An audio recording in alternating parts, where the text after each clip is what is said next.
প্রভাত বেলায় খবর লইতে ছুটে যায় তার ঘরে, বিছানা তাহার শূন্য পড়িয়া ভাঙা খাটিয়ার পরে।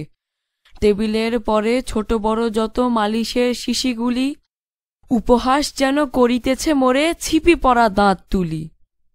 সন্ধ্যাবেলায় খেলার মাঠেতে চেয়ে দেখি বিস্ময়ে, মোদের মেসের ইমদাদ হক আগে ছুটে বল লয়ে।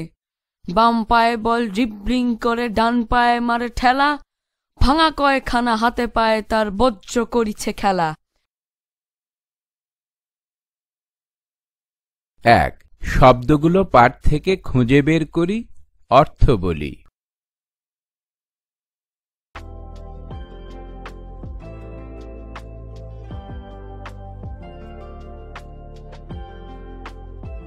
২.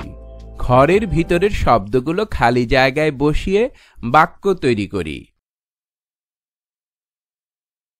ক. ইমদাদ হকের শরীরে অনেক আঘাতের ক্ষত রয়েছে।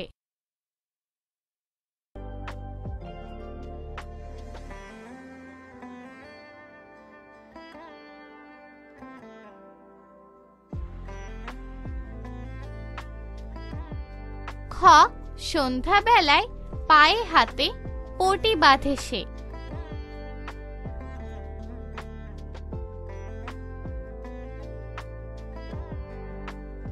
গ. খেলায় জিতে দর্শকেরা মহা কলরব করে ফিরে যাচ্ছে। ঘ. টেবিলের উপর মালিশের শিশিগুলো রাখা আছে। ও. বজ্র পড়ার শব্দে শিশুটির ঘুম ভেঙে গেল। ৩. প্রশ্নগুলোর উত্তর জেনে নিই ও লিখি। ক.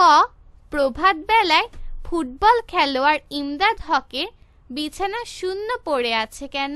খ. টেবিলের উপরে ছোট বড় মালিশের শিশি কবিকে উপহাস করছে কেন? ৪. কবিতাটির মূল ভাব জেনে নিই।